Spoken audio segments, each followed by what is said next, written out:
মার্কিন president Donald Trump ইরানের ওপর সম্ভাব্য সামরিক হামলার পরিকল্পনায় ব্যক্তিগতভাবে অনুমোদন দিয়েছেন, তবে এখনও চূড়ান্ত নির্দেশ দেননি। হোয়াইট হাউস ঘনিষ্ঠ একাধিক সূত্র জানিয়েছে, ট্রাম্প ইরানের পারমাণবিক কর্মসূচি নিয়ে কিছুটা অপেক্ষা করতে চান। তেহরান শেষ পর্যন্ত তাদের পারমাণবিক কার্যক্রম ত্যাগ করে কিনা সেটাই তিনি আগে দেখতে চান। ট্রাম্প সাংবাদিকদের বলেন, আমি এটা করতেও পারি, নাও করতে পারি। আগামী সপ্তাহ খুবই গুরুত্বপূর্ণ হতে যাচ্ছে, হয়তো তারও কম সময়ের মধ্যে সিদ্ধান্ত আসবে।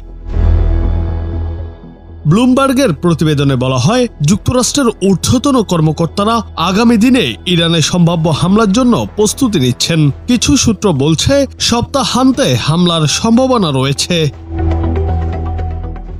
বিশ্লেষকদের ধারণা, ইরানের সুসজ্জিত পারমাণবিক স্থাপনাগুলোর মধ্যে ফোর্ডো সমৃদ্ধকরণ কেন্দ্র হতে পারে সম্ভাব্য লক্ষ্যবস্তু। পাহাড়ের নিচে অবস্থিত এই স্থাপনাটি এতটাই সুরক্ষিত যে সাধারণ বোমা দিয়ে এর ক্ষতি করা কঠিন। এটি ধ্বংস করতে বিশেষ বাংকার বাস্টার বোমার প্রয়োজন হবে। তবে ইরানের সর্বোচ্চ নেতা আয়াতুল্লাহ আল খামেনি হুঁশিয়ারি দিয়ে বলেছেন, আমরা কখনোই আত্মসমর্পণ করব না। যুক্তরাষ্ট্রের যে কোনো সামরিক অগ্রাসনের ফল হবে ভয়াবহ ও অপূরণীয়।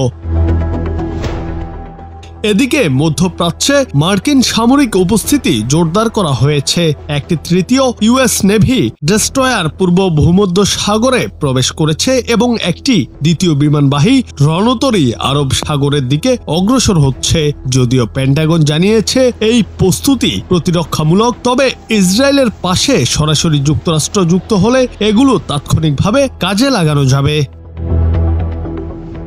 ইসরায়েল ইরান চলমান পাল্টাপাল্টি হামলায় ইরানের মৃত্যুর সংখ্যা বেড়ে 450 ছাড়িয়েছে বলে এক মানবাধিকার সংগঠন জানিয়েছে। ইসরায়েলে ইরানি হামলায় অন্তত 24 জন নিহত হয়েছেন।